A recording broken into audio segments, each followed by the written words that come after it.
नमस्कार, TV9 भारतवर्ष पर आप सभी का स्वागत है। आपके साथ मैं हूं प्रतिभा मिश्रा। इस बुलेटिन में मेरे साथ निधि वासंदानी भी मौजूद हैं और जैसा कि आप जानते हैं इस वक्त दुनिया के दो मोर्चों पर बेहद विध्वंसक जंग छिड़ी हुई है। यूक्रेन पर जो प्रण लिया गया है, क्या वो परमाणु प्रलय लाएगा, ये बड़ा सवाल है। एक तरफ गाजा में राउंड 2 की शुरुआत हो गई है, जो राउंड 1 से कहीं ज्यादा विध्वंसक बताया जा रहा है। दुनिया में इस वक्त दो वॉर जोन बेहद विध्वंसक मोड में है।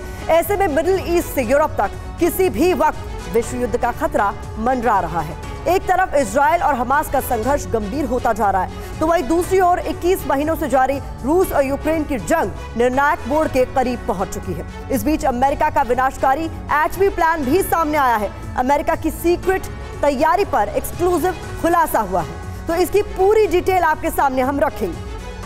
जी हाँ, इसके साथ रूस के न्यूक्लियर एक्शन की खबर भी आप तक पहुंचाएंगे। इसके अलावा रूस के करीबी सहयोगी ईरान की तैयारी भी दिखाएंगे कि ईरान क्या सोच रहा है, और एक्सपर्ट्स के साथ दोनों वॉर फ्रंट की हर अपडेट के मायने भी समझने की कोशिश करेंगे। तो शुरुआत करते हैं बड़ी खबर के साथ। इस वक्त की सबसे बड़ी खबर, अमेरिका की एटमी तैयारी पर बहुत बड़ा खुलासा हुआ है। अमेरिका का सीक्रेट प्लान सामने आया है। न्यूक्लियर मिसाइलों पर बड़ा प्लान है। तेजी से एटमी हथियार बढ़ा रहा है अमेरिका। तो ये इस वक्त की बड़ी खबर, जहां न्यूक्लियर मिसाइलों को लेकर बड़े प्लान का खुलासा हुआ है। बता दें आपको, ये बहुत बड़ा अपडेट हमें मिल रहा है, जहां तेजी से एटमी हथियारों की संख्या जो है वो बढ़ाई जा रही है अमेरिका द्वारा।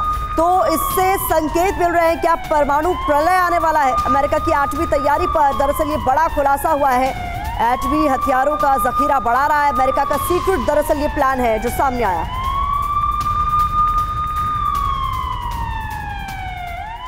अमेरिका का न्यू न्यूक्लियर प्लान, आइए आपको बताते हैं। $1.5 ट्रिलियन, सैकड़ों न्यूक्लियर मिसाइलों पर इस वक्त काम जारी है। अमेरिका तैयारी कर रहा है, नई डिजाइन के साथ एडवांस्ड हथियार पर काम कर रहा है।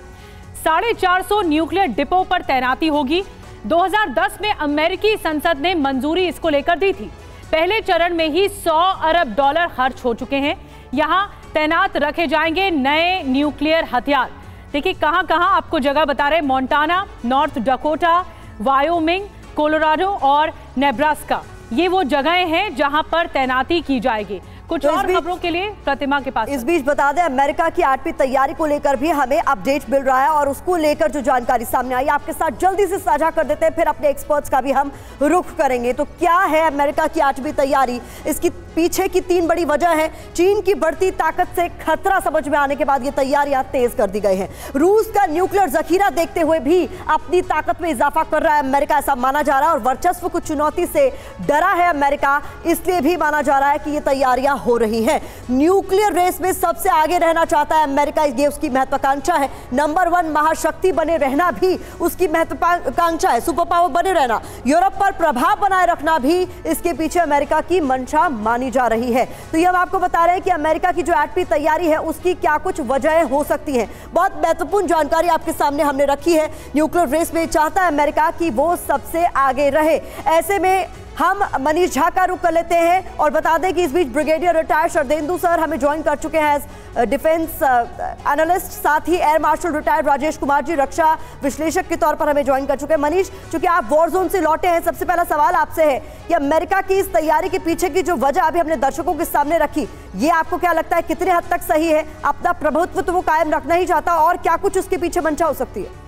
देखिए, रूस के विदेश मंत्री ने कल एक बहुत बड़ा बयान दिया था। उन्होंने कहा कि अब कोई पॉलिटिकल सॉल्यूशन इस युद्ध का दिख नहीं रहा है, यानी कि अब रूस और यूक्रेन या यूक्रेन के साथ पश्चिमी देश ये मानकर चल रहे हैं कि कहीं से कोई बातचीत से कोई समाधान निकलेगा नहीं, तो युद्ध में ही इसका फैसला होगा। और युद्ध फिर किसी भी सीमा तक जा सकता है। बीते 1.5 साल से अधिक समय तक बीत चुका है, लेकिन इस युद्ध में हमने देखा कि एक से बढ़कर एक हथियार का इस्तेमाल किया गया था। परमाणु तैयारी को लेकर रूस लगातार एक्टिव इस मायने में है, क्योंकि रूस को यह लगता है कि आने वाले समय में जब बहुत डिस्परेट सिचुएशन हो जाएगी तो फिर अमेरिका और नाटो देश किसी भी हद तक जाएंगे। और इसीलिए वैसी स्थिति में रूस अपनी, चाहे वो न्यूक्लियर पनडुब्बी है या दूसरे और परमाणु हथियारों को तैयार रखना चाहता है। तो कुल मिलाकर बात यही है कि जीत तो हर हालत में होगी। और मुझे याद आता है फिर वही दुगिन की बात, या तो रूस जीतेगा या दुनिया तबाह होगी। तो उसी दिशा में तकरीबन ये युद्ध बढ़ता भी जा रहा है। जी, लेकिन मनीष, ये दोहरी चाल नहीं है। ब्रिगेडियर शरदेंदु, मैं आपके पास आ रही हूँ एक कमेंट के लिए।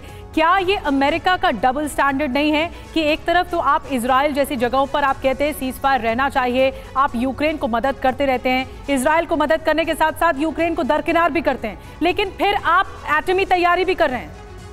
देखिए, अमेरिका का प्लान है। अमेरिका एक ऐसा कंट्री कि विश्व के हर कोने में वो एक अपनी अहमियत जताना चाहता है, चाहे वो इंडो पैसिफिक रीजन हो, चाहे वो मिडिल ईस्ट हो, चाहे रशिया और यूक्रेन का वॉर हो, चाहे लैटिन अमेरिकन कंट्री हो। तो ये अपना ग्लोबल प्रेजेंस रखता है। और आज की डेट में जहां दो कन्फ्रंटेशन चल रहे हैं, उसने बहुत ही क्लियर कट स्टैंड लिया हुआ है। एक जगह इजराइल की तरफ से युद्ध में आके हमास को खत्म करने की बात करता है, लेकिन इसका मकसद है पूरे मिडिल ईस्ट पे कंट्रोल करना। इसी तरह यूक्रेन की मदद करके वो रशिया को उसके सही ठिकाने पे लगाना चाहता है। और जो पहले अर्स्टवाइल यूएसएसआर के कंट्रीज थे, उसने एज इट इज सबको अपने ब्लॉक में कर रखा है। तो एक न्यूक्लियर का जो डिस्पैरिटी तो नहीं बोल सकते, लेकिन संख्या में जो रूस से वो बड़ी बात आप कह रहे हैं सर, वो बराबरी पे आना चाहता है और यूक्रेन को उसकी जगह पे। लेकिन चूंकि सर हम अमेरिका की बात कर रहे हैं, तो यहाँ बताना जरूरी है कि रूस भी तैयारी में जुटा हुआ है। और इसी से जुड़ी हुई अगली बड़ी खबर हमारे पास आई है, जहां रूस ने न्यूक्लियर पनडुब्बी को लॉन्च किया है। प्रोजेक्ट 885M के तहत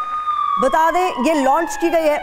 और ये बताया जा रहा है कि एक शिपयार्ड है, शेवमा शिपयार्ड, जहां से इसे लॉन्च किया गया है। नए जमाने की सबसे विध्वंसक पनडुब्बी है जो आपको नजर आ रही है। हाइपरसोनिक मिसाइल की ताकत से ये पनडुब्बी लैस बताई जा रही है। तो ये इस वक्त की एक और बड़ी खबर, केवल अमेरिका ही तैयारियों में नहीं जुटा है, रूस ने भी अपनी न्यूक्लियर पनडुब्बी को लॉन्च किया है। ये बड़ी खबर आपके सामने, तस्वीरें भी आपको दिखा रहे हैं हम, ताकि आप समझ सके कि रशिया की इस दौरान क्या कुछ तैयारियां।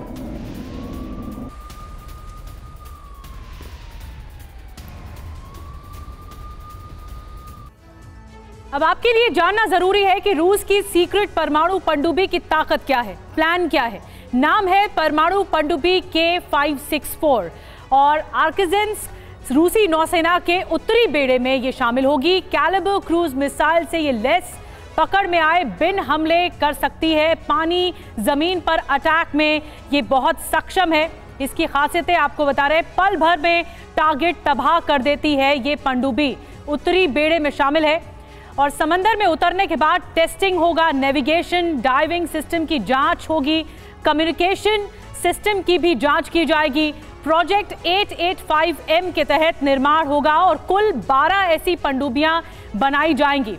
6 उत्तरी, 6 पैसिफिक फ्लीट के लिए बनाई जाएंगी। इस सबमरीन के बारे में कुछ और जानकारियां अभी सार्वजनिक नहीं की गई हैं, जैसे इसमें लगे हथियार क्या होंगे, प्रोपेलर क्या होगा या इंजन का डिजाइन किस तरह का होगा, ये सब अभी गोपनीय रखा गया है।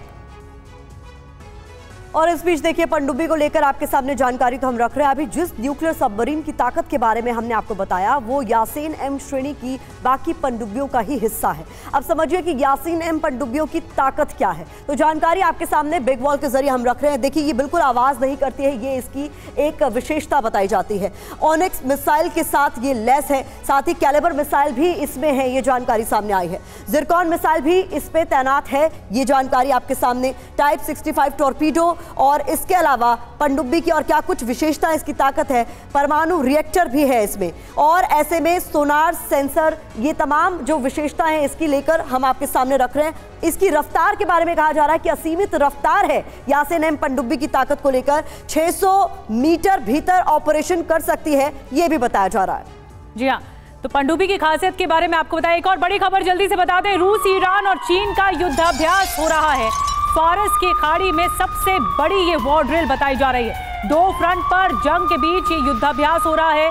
जल्द शुरू होगी तीनों देशों की वॉर ड्रिल, लेकिन जो वॉर ड्रिल से पहले की तैयारियां होती हैं वो बताई जा रही हैं। 2 फ्रंट पर जंग के बीच ये युद्धाभ्यास की तैयारियां हैं और जिस तरह से ये ताकत और शक्ति प्रदर्शन दिखाया जा रहा है अलग अलग मुल्कों की तरफ से, ये बताने के लिए काफी है कि दुनिया में वो डर, वो दहशत बना रहना चाहिए और हर मुल्क ये कोशिश कर रहा है। ये जो गठजोड़ है रूस, चीन और ईरान का, ये वॉर ड्रिल के जरिए सामने आ रहा है। और इस बीच बड़ी खबर यह है कि यूक्रेन जंग में रूस को भारी नुकसान हुआ है। रूस में तबाही को लेकर यूक्रेन की ओर से बड़ा दावा किया गया है। 24 घंटे में रूस ने 1300 जवान अपने खो दिए हैं। अवदीव्का में रूस यूक्रेन के बीच इस वक्त भीषण जंग चल रही है और इसी को लेकर ये बड़ा दावा किया गया है। तो रूस में तबाही को लेकर यूक्रेन की ओर से जो बड़ा दावा किया गया है उसमें बताया गया है कि 24 घंटे के अंदर 1300 जवान उसके शहीद हुए हैं। अवदीव्का में रूस यूक्रेन के बीच इस वक्त भीषण जंग छिड़ी हुई है। और रूस को नुकसान अब तक कितना हुआ है, आइए आपको ग्राफिक्स के जरिए बताते हैं कि रूस को अब तक कितना इस युद्ध में नुकसान हुआ है। आपको बता दें 3,33,040 सैनिक मारे गए हैं। इसके अलावा घायल जो हुए हैं वो आपको बताते हैं कि 9,90,120 घायल हुए हैं। ये आंकड़ा सामने आया है। 10,372 आर्म व्हीकल खत्म हो गए, नष्ट हो गए। वहीं 5,564 टैंक्स भी पूरी तरह से नष्ट हो गए, तबाह हो गए।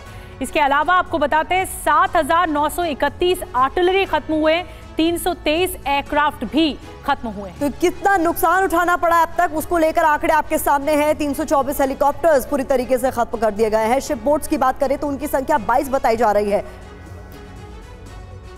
जी, हमारे साथ राजेश जी भी बने हुए। राजेश जी, आप क्या समझते हैं इस वक्त जो रूस की तैयारी है वो किस तरह की दिख रही है, क्योंकि युद्ध को लंबा अरसा हो चुका है और अमेरिका भी अब यूक्रेन में इतना ज्यादा इंटरेस्टेड न दिखकर इजराइल में ज्यादा सपोर्टिव दिख रहा है। तो आपको क्या लगता है इस वक्त क्या परिस्थिति है, ये आंकड़े दिखाकर क्या बताने की कोशिश है? जैसे मनीष ने कहा था कि कोई जो है बातचीत का सिलसिला जो है वो सामने नहीं आ रहा है, तो ये युद्ध तो और भी लंबा खींचेगा और ये वॉर ऑफ अट्रिशन है। मतलब आमने सामने की जंग है, एक के ऊपर एक ताबड़तोड़ हमले किए जा रहे हैं। आज आपने बताया कि 1300 लोग अवदीव्का में मारे गए, पर मैं ये भी आपको कहना चाहूँगा कि अवदीव्का में सबसे ज़्यादा रूस ने एडवांस किया है पिछले 15-20 दिनों में। तो उन्होंने जिसका बहुत ही फोर्टिफाइड एक जगह है, तो हो सकता है वहाँ पे उन्होंने कुछ ज़्यादा अपने जवान खोए हों, लेकिन जो अभी जो बैटल फ्रंट में पिछले 2 महीने से जब से इजराइल वॉर शुरू हुई है तब से रूस का पलड़ा धीरे धीरे भारी होता जा रहा है। सिर्फ खेरसोन और साउथ में जो है थोड़ा सा यूक्रेन ने और सवाल सर यहाँ पर जो उठ खड़ा हुआ है वो ये कि यहाँ पर जो होड़ मची हुई है न्यूक्लियर हथियारों को लेकर। अभी हमने अपने दर्शकों को खबर बताई कि यासिन एम टाइप की एक और सबमरीन, न्यूक्लियर सबमरीन को लॉन्च कर दिया गया है। शरदेंदु सर, इसे किस तरीके से देखा जाना चाहिए जब वहां अमेरिका अपनी ताकत में इजाफा कर रहा है और यहाँ रूस भी पीछे नहीं रहना चाहता? देखिए, रूस का पूरे इलाके में डोमिनेशन का इरादा है, चाहे वो यूक्रेन से रिलेटेड ब्लैक सी हो। ब्लैक सी को तो वो वैसे ही डोमिनेट करता है, बाल्टिक सी में भी वो अपना पूरी पहुंच बना के रखा है। इसीलिए उसने जो ये सबमरीन है उसकी जो बात की है मेडिटेरियन सी में की है और नॉर्दर्न फ्लीट में की है, तो ये पूरे एरिया को डोमिनेट करना चाहता है। और साथ में देखिए नए नए मेंबर बने हैं आज की डेट में नाटो के, जिसमें जो फिनलैंड है, तो उसको भी एक तरीके से कंट्रोल में रखने के। तो एक जो रीजनल एक सुपर पावर तो रशिया है, या रीजनल डोमिनेंस की बात है, उसके तहत द्वारा न्यूक्लियर की पैरिटी हो और अमेरिका को हमेशा दबाव में रखना चाहता है कि आपसे मेरा न्यूक्लियर प्रोग्राम ज्यादा एडवांस है, मेरे पास ज्यादा आर्सेनल न्यूक्लियर के हैं। बिल्कुल, तो इस तरीके एक शक्ति प्रदर्शन दिखाने की कोशिश है, अपना डोमिनेंस दिखाने की कोशिश है ताकि दूसरे मुल्कों को नीचा दिखाया जा सके। एक बहुत बड़ी स्ट्रैटेजी के तौर पर भी देखा जाता है। एक और बड़ी खबर सर आऊंगी आपके पास। जंग में यूक्रेन को भी बड़े नुकसान का दावा किया जा रहा है। 6 महीने में 1,25,000 यूक्रेनी सैनिक मारे गए हैं। रूसी रक्षा मंत्री हैं वो सर्गेई शोइगु, उनकी तरफ से ये दावा हुआ है। पश्चिम के 16,000 से ज्यादा हथियार भी खत्म किए गए हैं, ये रूस कह रहा है।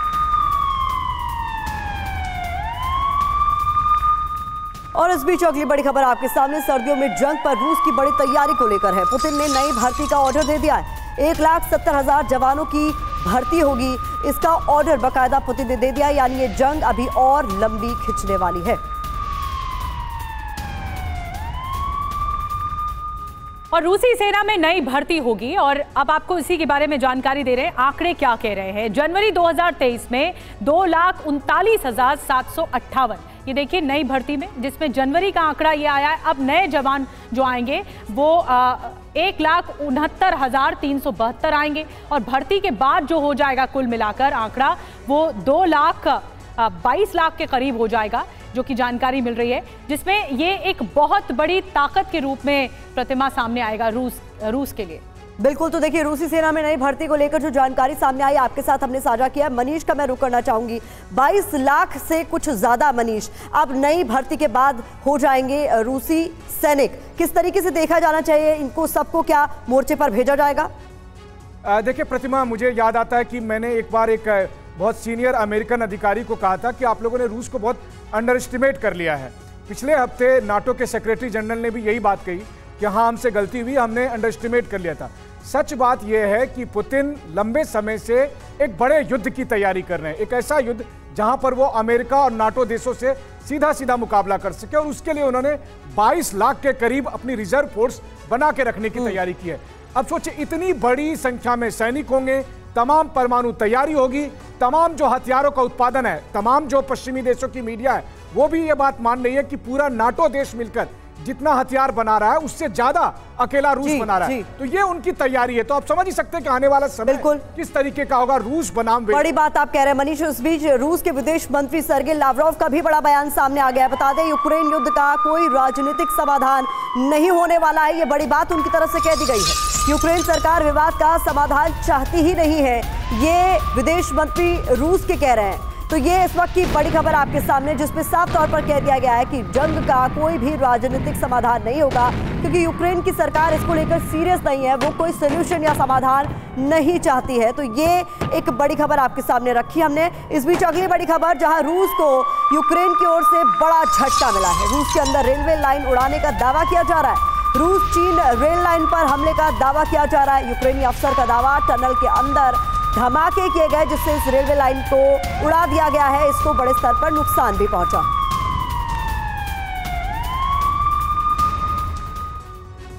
और रूस में रेलवे लाइन उड़ाने का दावा, रेलवे लाइन को टारगेट कर धमाके किए गए। टनल के अंदर रेलवे लाइन पर कई धमाके अब तक हो चुके हैं।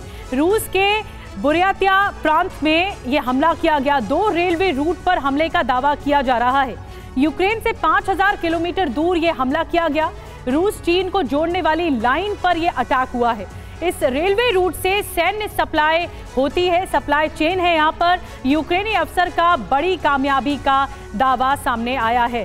ब्रिगेडियर शरदेंदु सर, आप क्या समझते हैं, ये जो स्ट्रैटेजिकली बताया जा रहा है कि जिस जगह पर अटैक किया गया वो क्या अटैक था, अफसर अपनी कामयाबी के कसीदे पढ़ रहे हैं, तो आपको लगता है कि ये जिस तरह का वॉर इस वक्त जा रहा है रूस यूक्रेन में, वो किस ओर जा रहा है? देखिए, यूक्रेन ने अगर ये हमला किया और सच में उसके स्पेशल फोर्सेस के लोगों ने किया है तो ये एक कामयाबी है। इस तरीके का सैबोटाज किया है। देखिए, पूरी जो रेलवे लाइन उड़ा दी है, तो एक तरीके से बाधा तो उसने क्रिएट कर दिया, और ये दिखा रहा है कि यूक्रेन किस तरीके से सोच रहा है। देखिए, मिलिट्री ऑपरेशन में तो बहुत सक्सेस नहीं मिल पा रहा है, और जो लड़ाई है ये 4 स्टेट जो रशिया ने कैप्चर किए उसी के इर्द गिर्द घूमती है। इससे रशिया पे बहुत फर्क नहीं पड़ रहा। अब रशिया पे फर्क पड़ेगा जब उसके हिंटरलैंड में जाके इस तरीके के ऑपरेशन होंगे, इस तरीके की रेलवे लाइन उड़ाई जाएंगे, एमिशन डंप उड़ाए जाएंगे, और स्पेशल ऑपरेशन के तहत इसको अंजाम दिया जाएगा, तब रशिया रिएक्ट कर सकता है। यही आज की डेट में यूक्रेन की कैपेबिलिटी है। यूक्रेन आज की डेट में देखिए बहुत फ्रंट पे, बैक फुट पे आ रखा है, क्योंकि उसके पास लड़ने के साजो सामान खत्म हो रखे हैं। नाटो कंट्रीज की सप्लाई बड़ी लिमिटेड हो रखी है। अभी रिसेंटली पिछले 15 दिनों में कुछ उनको साजो सामान मिले हैं, लेकिन वो एडिक्वेट नहीं है। लेकिन उनके पक्ष में बात आती, विंटर सेट इन हो रखा है, ऑपरेशन का जो मोमेंटम है वो स्लो होता हुआ दिखेगा। और हमने देखा है कि अमेरिका की प्रायोरिटी में भी किस तरीके से बदलाव आ गया है। अब उसका सारा फोकस नजर आ रहा है गाजा में। इस बीच बड़ी खबर बता देते हैं, यूक्रेन में बनेगा खतरनाक डंपिंग ग्राउंड। इसको लेकर बड़ा फैसला किया गया, जहां केमिकल और रेडियो एक्टिव कचरा छोड़ा जाएगा। कई यूरोपीय देशों के लिए इसे खतरा माना जा रहा है। ऐसे में ये तय हुआ है कि यूक्रेन में डंपिंग ग्राउंड बनेगा, बेहद खतरनाक ये डंपिंग ग्राउंड, क्योंकि यहाँ पर केमिकल और रेडियो एक्टिव जो कचरा है उसे डंप किया जाएगा।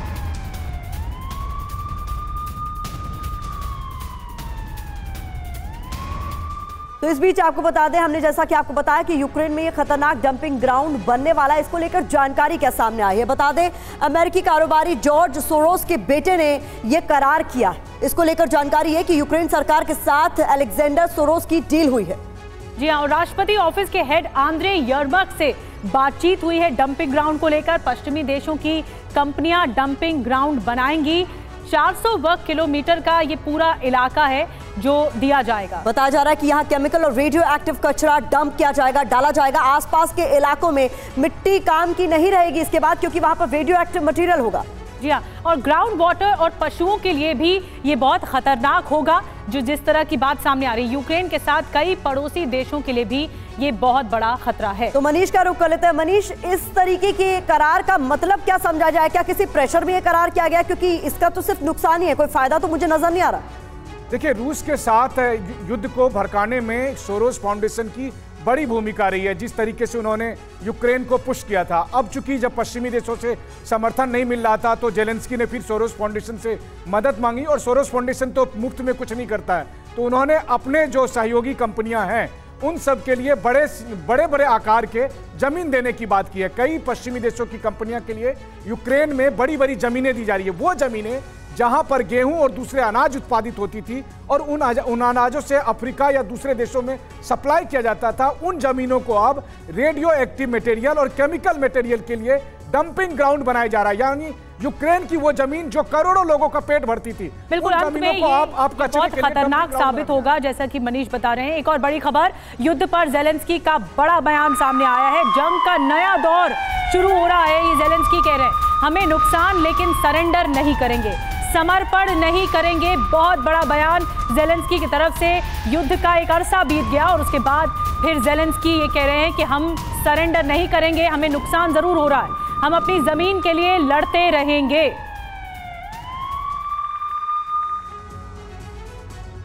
तो सवाल यहां पर यह है कि क्या यूक्रेन का काउंटर ऑफेंसिव फेल हो गया? इसको लेकर कुछ जानकारी आपके सामने हम रख रहे हैं, क्योंकि पहली बार सच कबूला गया है। कोई खास कामयाबी हासिल नहीं हुई है, ये यूक्रेन की तरफ से साफ कर दिया गया। और हथियारों की भारी कमी है, ये भी साफ कर दिया गया। जी हाँ, और ये भी कहा गया कि हमारे पास जवान नहीं है, सैनिक नहीं है लड़ने के लिए। उम्मीद के मुताबिक नतीजे भी, रिजल्ट्स भी सामने नहीं आ रहे हैं। तो पहली बार ये सच कबूला गया है और जेलेंस्की की तरफ से ये कबूला गया। जी, इजराइल जंग से फोकस शिफ्ट हुआ है, ये भी उन्होंने माना है, क्योंकि गाजा पर भी इस वक्त युद्ध चल रहा है, जैसा कि हमने आपको बताया। और प्राथमिकता कहीं ना कहीं अमेरिका की भी बदल गई है। हम पर दुनिया का अब ध्यान नहीं है, ये बात कही गई। जी हाँ, ये भी कहा गया है कि हमें हथियार नहीं मिल रहे हैं, कुछ भी हो हम सरेंडर नहीं करेंगे। राजेश जी, आप कैसे रिएक्ट करेंगे इस खबर को लेकर? जेलेंस्की ने खुलेआम ये कह दिया है कि ना हमारे पास सैनिक हैं, ना हमारे पास हथियार हैं, हमें मदद नहीं की जा रही है, हथियार नहीं मिल रहे हैं, लेकिन फिर भी हम सरेंडर नहीं करेंगे। देखिए, जो युद्ध का रुख जिस प्रकार से हो रहा था, वो जो लोग इस युद्ध को फॉलो कर रहे हैं उनको काफ़ी समय से ये पता था कि उनका काउंटर ऑफेंसिव फेल हो चुका है। और ये तो मीडिया में उनकी बातें आ रही थी कि शायद कुछ कर पाएंगे, लेकिन अब काफ़ी साफ हो गया है कि उनका काउंटर ऑफेंसिव फेल हो गया है। उनके पास हथियारों की कमी है। और जैसे मनीष ने बताया था कि जितनी प्रोडक्शन पूरे यूरोप में हथियार की है, उतनी ही रशिया में, उससे ज़्यादा अकेली रशिया की है। तो उनको ज़रूर हथियार की कमी महसूस हो रही है, लेकिन वो लड़ेंगे ज़रूर, क्योंकि ये उनकी ज़मीन है। पर अब जो वॉरफेयर है वो उसका नेचर बदल जाएगा। मैं आपको इस वक्त माफी के साथ रोक रही हूं। दरअसल जहां पर दूसरे मोर्चे पर जंग चल रही है गाजा में, उसको लेकर इस वक्त हमें बड़ी खबर मिल गई है। खान यूनिस में लगातार रात भर भीषण बमबारी जारी रही। इजराइल ने रात भर यहां बम बरसाए। तस्वीरें आप देखिए, खान यूनिस की ये तस्वीरें बताई जा रही है, जहां पर इजराइल की तरफ से लगातार हमलों को अंजाम दिया जा रहा है।